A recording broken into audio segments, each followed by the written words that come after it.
Hey everybody, I'm Jared. You're on the Bonsai Echo channel here on YouTube. Just going to take you on a little catch-up tour on some of the stuff I have out here in the wintertime. It's almost spring, but not quite. I got some Japanese maples behind me I'll just show you a little bit of, and then we'll keep a little walking tour going. These are a bunch of ones that I dug up, let's see, a couple years ago now. And a lot of them have gotten some severe cutbacks and have started to sprout a little bit more. There's all pretty much unnamed varieties because there's no tags on these. I actually got them from a nursery that Ben B from another channel had clued me into. They were getting ready to plow over the nursery, and I was able to collect some of these. Not this big one. This big one was actually from a Japanese maple nursery somewhat more locally. That one they were trying to get rid of for pretty cheap, so I picked that one up. Used to be pretty tall, maybe over 10 feet tall, and then ice storm kind of did a lot of damage on it, broke off the top, and that makes it perfect for bonsai. So that one's mine. A lot of these other ones have some small leaves or other things that I found interesting when I dug them up. Some of them are, a couple of them are Shishigashira lion's head maple. This green one right behind me here is one of them. Actually, I think I only have one of those from that nursery right now. So this one is getting ready to pop pretty well with its little buds. Sorry, trying to do this with not a great camera setup right now. Here you go. Well, anyways, it's pretty thick. Gives you an idea of the thickness of the base there. Some of these other ones are even thicker than that. This pot that it's in, it's a cut down 50-gallon drum, maybe 30-gallon this size. So big old pot. Show you a little bit more around the bottom section here.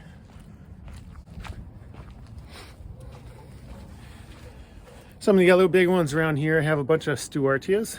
This is Stuartia monodelpha, something like that. Sorry if I'm pronouncing this wrong. I don't have my pronunciation guide in front of me, but it's like a orange bark that flakes off. Pretty neat type of Stuartia. They grow upright, so they go out and up, kind of like this one is going out and up. This is just the very first styling on this one.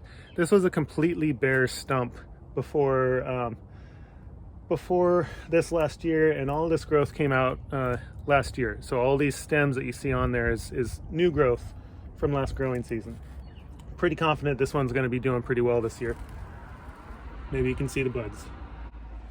And I have another one back in here that's same thing, bare stump to a lot of branches. This one too. Pretty much no branches on this one. Besides some of these thick ones, like these. All of the smaller growth out of those is all from last year. So these were big trees originally. They were a good 12 foot tall or so trees. And when I harvested them, I needed to remove a lot of the top of them. So that's why they're growing back kind of funny. Some of them, like this one, are several years away from looking like something. And some of the other ones I had to have kind of creative solutions to make them work. Such as that one back there, just has kind of a very broken look on top. Yeah, those Stuartias are pretty neat. Oh, this one is actually, I thought for many years, since I forgot the tag, I thought this was a American beech. Looks to me more like an American hornbeam. If you look at the buds here, they're not so pointy like an American beech. They look very much like an American hornbeam. And then the leaves are not persistent in the fall with that kind of dried brown color that beech have. These turn a nice yellow color and fall off. Where a lot of American beech have more of a red and orange color, this is just like a pure yellow color. I had intended to give this one its first pot this year, but unfortunately that hasn't worked out just yet. For one thing, it's difficult for me to find the type of pot that I'm looking for trees this size. I find tons of ovals and rectangles, especially ovals this size, but because I don't style my trees to have a front, that means that ovals don't really work for me. And pots that have 90-degree corners aren't usually seen in my collection either, because those usually have a certain angle that they're designed to be viewed from. This one, it's a growing box, so because it's a box, I just made it a simple shape. It's just a square. And this is just here because I don't just turn them every single day. There's no need to turn trees in wintertime really so much because there's no foliage mass on it. So this one's just hanging out here. This is not the front. This is just one way that happens to look good from it. All of this tree actually is a pretty nice tree. It's got some old bark. Definitely has some sides that look a little better than others. That first side that I showed you showed the hollows quite a bit better. This side does have some really interesting bulges and things like that that a beech tree might have. But also American hornbeam like this, they get like a really striated muscular trunk. So here, for example, you can see a little bit of like a, I don't know, like if someone was flexing muscles, they would have these bumps and ridges. So yeah, pretty cool stuff. The way that this plant heals from some of the bigger cuts, like this one down here was a branch that I took off. It can take a little bit to heal, but I wanted this to be a little bit more natural looking. I was not going for a completely flush, healed over cut on this. These trees will show their wounds for quite a while. This is a little bit more close to what I'm looking for from a tree. Get this turned around, you can see how the rolling over goes on these hollows. On this hollow down here, you can see quite a bit of rolling over. Just very rough hollowing out is what I did the last time I worked on this. And it has two sections that are hollowed out. I intend to carve down into that and connect with the hollow these two pieces and continue to hollow those out even further.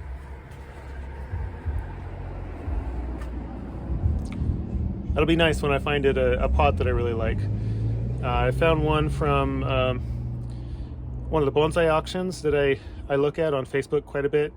That one didn't work out for me. Some of the other pots that I bought, actually, when I got them here, worked better for some other trees, so still on the lookout. But I've had this tree for many years and never really had it a good enough pot for the type of tree it is. And now that it's really coming into its own and getting some nice branching and, you know, getting a lot more ramification on it, I think it's about due. Probably next year is when I'll actually have a nice pot for it. A couple of the other plants have come out of the greenhouse already. These are Japanese maples, this whole section, except for this little guy is a Korean hornbeam. But I take these out because, as you can see with the sun glistening off my sweaty forehead, the sun is coming out a little bit more. We're getting closer to spring, and in my cold greenhouse, I don't have fancy setup where I can really protect it from the sun too much. Heats up there a little bit more than I like as spring comes around. And then these plants will open up their buds sooner than I'd like them to. So by putting them outside, it slows down the amount that they're opening, and they'll kind of come out as the weather turns out better for them, and the leaves won't have a shock from the greenhouse to the outside. The light levels won't be such a huge difference. They shouldn't burn as quickly and have damage throughout the beginning of the growing season. It's just, I found it a lot more healthy if I can get them outside here before that happens. So even though we have some cold weather coming up, this is a much better solution I found for some of these maples, especially these dwarf ones like this. It's a Sharp's Pygmy. Very small leaves, really tight growth. Dwarf, it's not going to grow much bigger than that. That one does much better if I could do this. It's a trident maple and a rock way in the back. This one in the front is another type of dwarf maple, Koto Maru, something to that effect, if I remember right. And you can see the buds coming out on that one already. I mean, they're definitely a lot going on that one. And the trident maple, that one has buds already almost all the way open.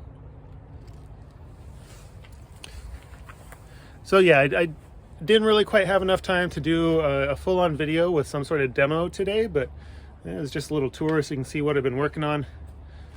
That one I'll probably do a nice pot for one of these days too. Kind of hard to see in this video. I got a lot in the background, but this is a cork bark type of maple. It's a Yatsubusa, which just means dwarf. So that one's really neat. That's one of the Halloween tree styles that I'm working on, where it's just kind of tortured. A lot of dogwoods in the back there. Again, rescued plants used to be very tall, and now they're just stumps that have new growth coming out of them. And everything's kind of just pushed together, huddled together for protection over the winter time. Like all these quinces, Kingsville dogwoods, sorry, Kingsville boxwoods. I almost said it right. Anyways, so thank you for coming along with me today. Get a little catch up. I'll try to do some videos with a little bit more going on pretty soon.